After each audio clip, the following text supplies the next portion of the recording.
Hello. I am RV Alistair, author of Blue Lights, Black Lights, A Little Broken, also a school teacher.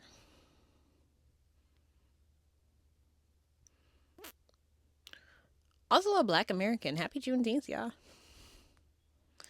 For those who don't know, Juneteenth is a holiday that has recently been recognized as a national holiday within the last few years. It is a day of celebration for the what we know as the last group of slaves actually obtaining their freedom after the signing of the Emancipation Proclamation. Because after that was signed and after the Civil War was over here in America and all slaves were supposed to be free, for 2 additional years, Texas held on to their slaves, keeping the slaves ignorant of this knowledge of freedom, considering that most of them could not, read because they weren't allowed to, because no one taught them, and it was illegal for Negroes to read. So, they remained enslaved for another 2 years and got their independence later on June 19th. So, happy Juneteenth. Um, I am doing 75 videos in 75 days. And today's video, I'm going to be answering the question of who was the hardest character to write. And I guess this is just the time to talk about mothers. Yesterday, I asked, the question that I was answering was, who was the character that surprised me the most? And that answer is Dante's mother in Blue Lights. Vanette Knox was the character that had surprised me the most. And for the character that is the hardest character for me to write, I would have to say Major's mother, Alisha Henderson. Major is the other main character in Blue Lights, and his mother was definitely a difficult character for me to write. We don't spend a lot of time with her. We get small increments of her. But there's a huge, huge part of me that is so family oriented, especially when it comes to the children of the family. I will fight. I will kill. I will die for the children of my family. And to try and embody and write for a character that would not was extremely difficult. See, Major's mother is someone who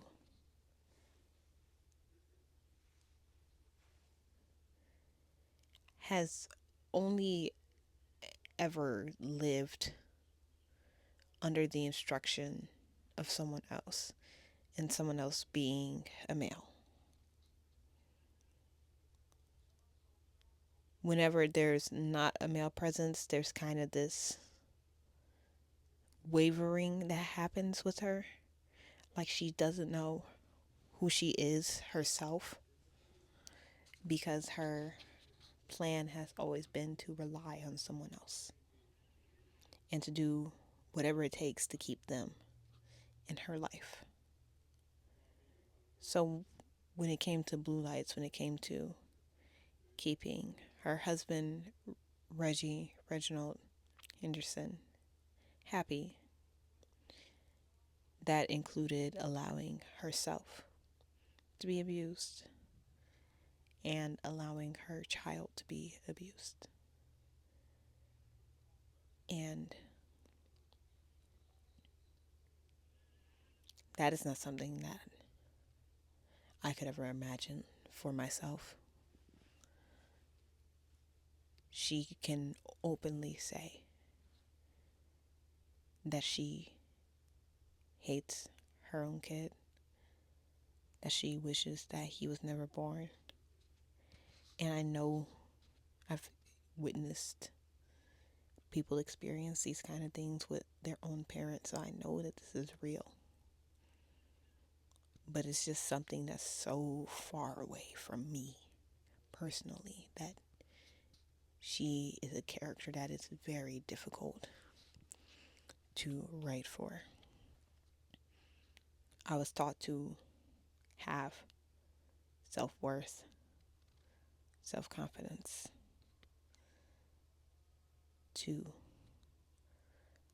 put yourself first and the people you love second. And Alisha Henderson goes against like every one of my moral codes. She uses people to try and get what she wants as sort of a easier route. Her only reason for having Major, her son, was because she wanted his father to stick around. And when that did not work, she then resented her son because she never really wanted him. She just wanted the man that he came from, which is not Reggie. Reggie is Major's stepfather. And there's these moments as like the story grows where Alisha gets chances to be okay. Like everything's not going to be fixed, you know? I can't expect for her and her son to ever have a like loving relationship. But she gets these opportunities to do better. And each time she just like falls back into this victim mentality that only lasts for as long as she believes she can gain something from it. Because she will sit there and beg and plead for pity, but once that pity no longer serves her, she's venomous all over again. Because maybe if she can break someone, especially Major, she really only targets Major with this, but maybe if she can break him enough, then she can get what she wants out of him. And she's just manipulative.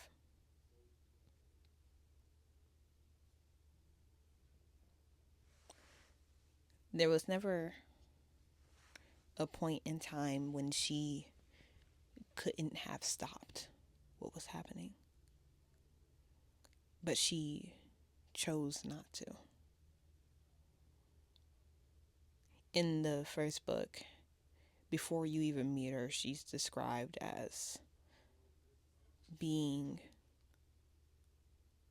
more concerned with being a good wife than being a good mother. Sorry, Simba. And it shows because a husband can give her what she wants, but a child cannot. So she puts effort and energy into what can benefit her.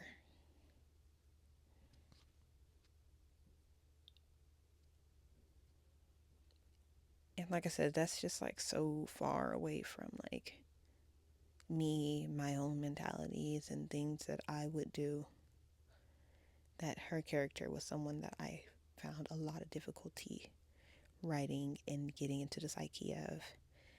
And her character is still around. And Major struggles sometimes with how much he wants to give to her. There was a point where Dante had to ask Major what would hurt worse, knowing that she is suffering or letting her back into your life. And Major, who is not a selfish person, has to think selfishly about this because she's had her chance at life. She's had so many chances to make better choices. And at this point, it's up to him to choose whether or not he's going to allow her to damage his life anymore, to affect his life anymore, or if he's going to let her go and suffer the consequences of her own decisions. And it is a hard choice to make.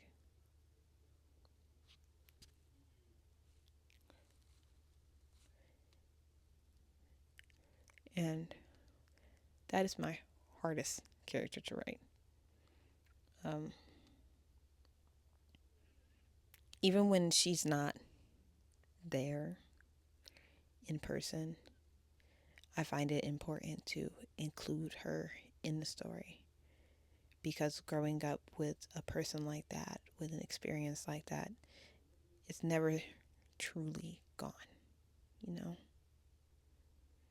So, again, with the making characters feel real, there has to be times when Major thinks of her because there was once a time when he did care for her, when he did try to fight for her.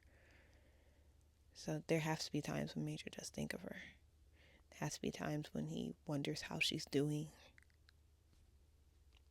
But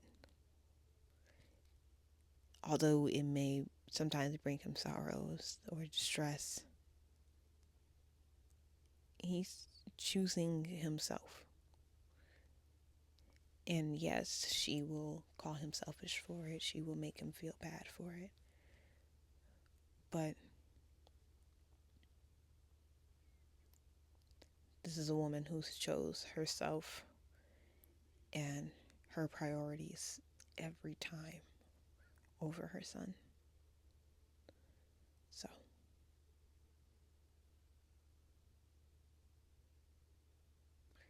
he has to make the hard but mature choice to choose himself and his own future instead of worrying about her. Not that the worrying will ever stop, but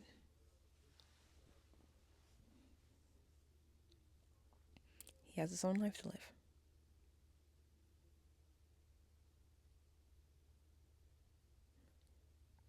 And now it is up to her on if she wants to fix her life or let it all rot.